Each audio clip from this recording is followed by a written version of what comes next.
দেখছেন কলকাতা টিভি, ভাস্বতী রয়েছে আপনাদের সঙ্গে। আর শুরুতে যে খবরে নজর রাখতে হচ্ছে, শরিক বড় দায়, বাজেটে কার্যত বোঝালো মোদী সরকার। তৃতীয় মোদী সরকারের প্রথম পূর্ণাঙ্গ বাজেট, আর সেই বাজেটেই নীতিশের বিহার এবং চন্দ্রবাবুর অন্ধ্রকে ঢালাও সাহায্য ঘোষণা কেন্দ্রীয় অর্থমন্ত্রীর। বিহারের সড়ক উন্নয়নে 26,000 কোটি টাকা, নতুন বিমানবন্দর, মেডিকেল কলেজ। অন্ধ্রের নতুন রাজধানীর জন্য 15,000 কোটি টাকা। পাশাপাশি আপনাদের জানাবো ডলারের নিরিখে টাকার দামে পতন। আপনাদের জানিয়ে রাখি, নীতিশ কুমারের বিহার, তার জন্য যেমনটা দেওয়া হয়েছে কেন্দ্রীয় অর্থমন্ত্রীর তরফে, যেমনটা বাজেটে ঘোষণা করা হয়েছে, নতুন বিমানবন্দর থেকে বক্সারে গঙ্গার উপর 2 লেন বিশিষ্ট সেতু, এক্সপ্রেসওয়ে তৈরিতে 2600 কোটি টাকা, ভাগলপুরে 2400 মেগাওয়াটের বিদ্যুৎ প্রকল্প। পাশাপাশি নজরে রয়েছে বিহারের পর্যটন শিল্প, সাজানো হবে বুদ্ধগয়া, রাজগীর এবং নালন্দাকে। বন্যা মোকাবিলায় 11,500 কোটি বরাদ্দ। নতুন মেডিকেল কলেজ থেকে ক্রীড়া পরিকাঠামো উন্নয়ন বরাদ্দ করা হচ্ছে নীতিশ কুমারের বিহারে। এবং আমরা দেখেছিলাম যে তৃতীয় মোদী সরকার যখন মসনদে বসে, সেই সময় বেশিরভাগ ক্ষেত্রে শরিক নির্ভরতা, অর্থাৎ শরিকদের উপর কিন্তু প্রাধান্য দিতে হয়েছিল। এবং বিহার ও অন্ধ্রপ্রদেশ, যারা প্রথম থেকেই জল্পনা ছিল যে এই 2 রাজ্যের জন্য বিশেষ ঘোষণা করবেন প্রধানমন্ত্রী নরেন্দ্র মোদী, এবং যে যে শর্তগুলো বিহারের ক্ষেত্রে পূরণ হওয়ার কথা ছিল, সেই সমস্ত পূরণের ক্ষেত্রে কিন্তু যে শর্ত করা হয়েছে, আপনাদের সামনে যেরকম তুলে ধরছিলাম, যে বিহার এবং অন্ধ্রপ্রদেশের জন্য যে সমস্ত বরাদ্দ করা হয়েছে বাজেটে, সেই সমস্ত আপনাদের যেমন জানাচ্ছিলাম, অন্ধ্রপ্রদেশের ক্ষেত্রে রাজধানী অমরাবতী গড়ে তোলা এবং অন্যান্য পরিকাঠামোয় জোর দেওয়া হয়েছে। কেন্দ্রীয় অর্থমন্ত্রী নির্মলা সীতারামন বিহার এবং অন্ধ্রপ্রদেশকে ঢালাও সাহায্য ঘোষণা বাজেটে কি বলেছেন তিনি, শোনাবো। New airports, medical colleges and sports infrastructure in Bihar will be constructed. An additional allocation to support capital investments will be provided. The requests of Bihar government for external assistance from multilateral development banks will be expedited. Andhra Pradesh Reorganization Act. Our government has made concerted efforts to fulfill the commitments in Andhra Pradesh Reorganization Act.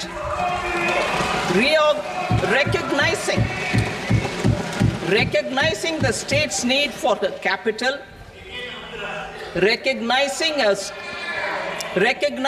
the state's need for a capital, we will facilitate special financial support through multilateral development agencies. In the current financial year, 15,000 crore rupees will be arranged with additional amounts in future years.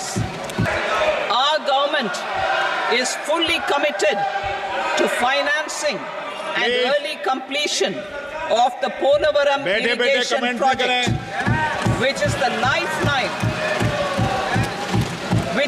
lifeline for Andhra Pradesh and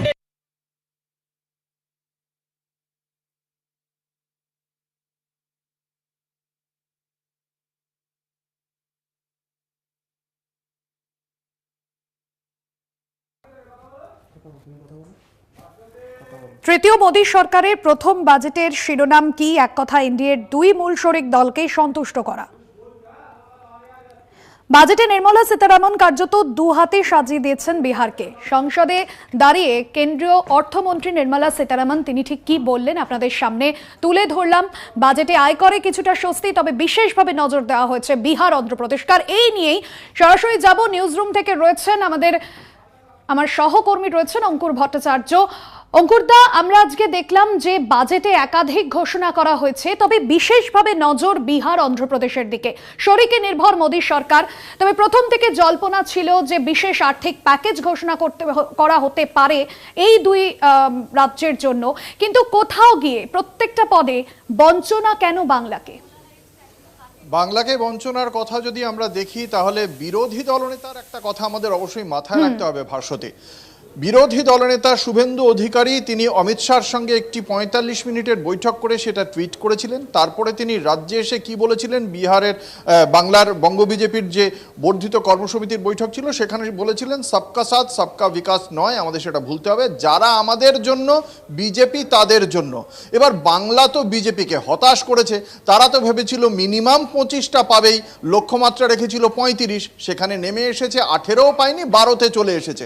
ফলে বাংলা যেহেতু বিজেপির জন্য নয়, সেই জন্য বিজেপিও বাংলার জন্য নয়, এটা হলো প্রথম বিষয়। সেই কারণেই বাংলা এই গোটা ভাষণে, বাজেট ভাষণে মাত্র দুবার আমরা শুনতে পেয়েছি বাংলার নাম। কোথায় কোথায়?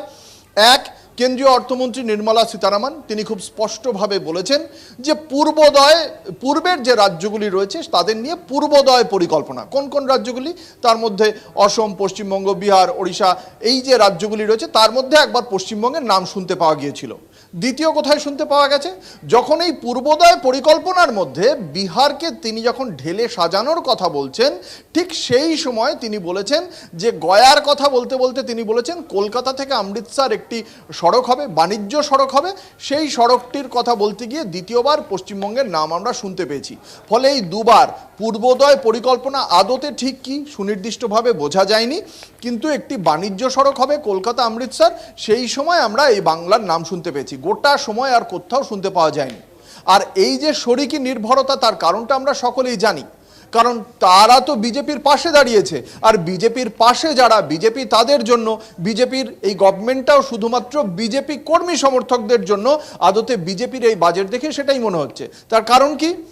16টা আসন নিয়ে টিডিপি আর 16টা আসন নিয়ে টিডিপি আর 12টা আসন নিয়ে জেডিইউ, এরা যে বিজেপির গভর্নমেন্ট করতে পাশে দাঁড়িয়েছে, সেই কারণেই একেবারে বিহারকে ভরে দিয়েছেন দুহাতে কেন্দ্রীয় অর্থমন্ত্রী নির্মলা সীতারামন।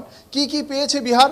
বিহার প্রায় 26,000 কোটি টাকা শুধুমাত্র সড়কের প্রকল্পের টাকা পেতে চলেছে। পর্যটন ক্ষেত্রে তারা পাচ্ছেন নালন্দা, রাজগীর, বোধগয়া পর্যটন শিল্প। কিন্তু বাংলা এই প্রত্যেকটি জায়গা থেকেই বঞ্চিত হয়েছে। কারণ যখন বলা হচ্ছে পর্যটন শিল্পে পূর্বের এই রাজ্যগুলোর দিকে নজর দেওয়া হবে, স্পিরিচুয়াল ট্যুরিজমের কথা ভাবা হচ্ছে, বাংলা বঞ্চিত। কেন বাংলা বঞ্চিত? বাংলার তো এখানে যেমন পাহাড় রয়েছে, সমুদ্র রয়েছে, ম্যানগ্রোভ ফরেস্ট রয়েছে, আর স্পিরিচুয়াল ট্যুরিজম হলে তো বাংলায় যত শক্তিপীঠ রয়েছে আর কোন রাজ্যে এতগুলো শক্তিপীঠ রয়েছে। এবং তার পাশাপাশি আমরা যদি দেখি এই পর্যটনের কথা বলা হলো, তারপরে পূর্বের উদয়ের কথা বলা হলো, বাংলার সেখানেও কোনো উদয় হলো না, পুরোটাই অস্ত। এরপর আমরা দেখলাম কি, যে বন্যার জন্য যে সমস্ত রাজ্যগুলো ক্ষতিগ্রস্ত হয়েছে, অসম, সিকিম, এবার বিহার, এই যে রাজ্যগুলো ক্ষতিগ্রস্ত হয়েছে, ওদিকে হিমাচল প্রদেশ, উত্তরাখণ্ড, তাদের জন্য বিশেষ প্রকল্পে তাদেরকে সহযোগিতা করা হচ্ছে। কিন্তু এই অসম, বিহার, সিকিম এগুলো যদি প্লাবিত হয়, তার ফলটা কিন্তু ভোগে এই বাংলার মানুষ। জলটা সেখান থেকে আমাদের রাজ্যের ওপর দিয়ে যায় এবং এই বাংলার মানুষ সেখানে ভোগে। কিন্তু কেন্দ্রীয় অর্থমন্ত্রী বা এই বিজেপির এই এনডিএ সরকারের একবারও মনে পড়েনি পশ্চিমবঙ্গের মানুষের এই ভোগান্তির কথা। কেন মনে পড়বে? তার কারণ পশ্চিমবঙ্গের মানুষ তো বিজেপিকে দুহাত ভরে ভোট দেয়নি, সেই কারণেই বিজেপির মনেও পড়েনি। এখানেই বোঝা যাচ্ছে বিজেপির রাজনৈতিকভাবে দেখছে। একটা সরকার যখন হয়, সরকারটা কিন্তু তোমারও সরকার, আমারও সরকার, বিজেপিরও সরকার, তৃণমূলের যারা সমর্থক তাদেরও সরকার। কিন্তু ভারতীয় জনতা পার্টির সরকার, সেটা ভারতীয় জনতা পার্টির জন্য, যারা তাদের ভোট দিয়েছে তাদের জন্য। এই আজকের এই যে কেন্দ্রীয় অর্থমন্ত্রী যে বাজেট পেশ করেছেন, এই দুটো জায়গা কিন্তু খুব স্পষ্ট হয়ে গিয়েছে। একদমই। এবং সে জায়গায় অঙ্কুরদা একটা বিষয় স্পষ্ট করব, যেখানে বেশ কয়েকদিন আগে আমরা দেখেছি শুভেন্দু অধিকারীর মন্তব্য যে যারা আমাদের সাথে রয়েছেন আমরা তাদের সাথে রয়েছি। কোথাও গিয়ে বাজেটে তো তার স্পষ্ট প্রতিফলন দেখা যাচ্ছে। হ্যাঁ, আমি সে কথাটা বলেই শুরু করলাম ভাস্বতী, যে একেবারেই সেই বিষয়টি দেখতে পাওয়া যাচ্ছে। আর তার সঙ্গে যদি সার্বিক বাজেটের দিকেও তাকাই, তাহলেও কিন্তু অত্যন্ত আশাব্যঞ্জক কিছু আমরা দেখতে পাইনি। কারণ এই কেন্দ্রীয় অর্থমন্ত্রী বলছেন 11.11 লক্ষ কোটি টাকা পরিকাঠামো খাতে তিনি ব্যয় করবেন, অথচ আয়ের সংস্থান কোত্থেকে হবে সেটা আমরা জানি না। রাজকোষ ঘাটতি 4.9%, 9.2% ছিল বেকারত্বের হার, সেটাকে কিভাবে মোকাবিলা করা হবে সেটা বলা হয়নি। ইন্টার্নশিপের কথা বলা হচ্ছে, বিপুলভাবে, কিন্তু সেই ইন্টার্নশিপ কারা করবে? আগে তো একটা কোম্পানিকে ঠিক করতে হবে যে আমরা এখানে চাকরি দেব, তবে তো ইন্টার্নশিপ হবে। কোন কোম্পানি এখনো পর্যন্ত এসেছে? কর্পোরেট যে সমস্ত কোম্পানিগুলো রয়েছে সেই সংস্থাগুলোকে তাদের মুনাফার জন্য গভর্নমেন্ট প্রচুর সুযোগ সুবিধা দিয়েছে, কিন্তু তারা কি বিনিয়োগ করেছে? কিছুই বিনিয়োগ করেনি। ফলে বরাবরই এই গত 10 বছর ধরে এনডিএ সরকার বারংবারই সহযোগিতা করে এসেছে যারা পুঁজিবাদী তাদেরকে। বঞ্চিত 90% দিকে কখনোই তাকায়নি এই এনডিএ সরকার, এবং এই বাজেটেও কিন্তু এই বঞ্চিত মানুষকে আমরা ভেবেছিলাম, যেটা আর্থিক বৈষম্যের কথা বলা হয়েছিল ইকোনমিক সার্ভেতে, সেখানে আর্থিক বৈষম্যটাকে মোকাবিলা করার জন্য কোনো পদক্ষেপ করবে, কিন্তু সেই পদক্ষেপ আমরা সেই অর্থে কিছু দেখতে পেলাম না। ভাস্বতী। একদমই অঙ্কুরদার সঙ্গে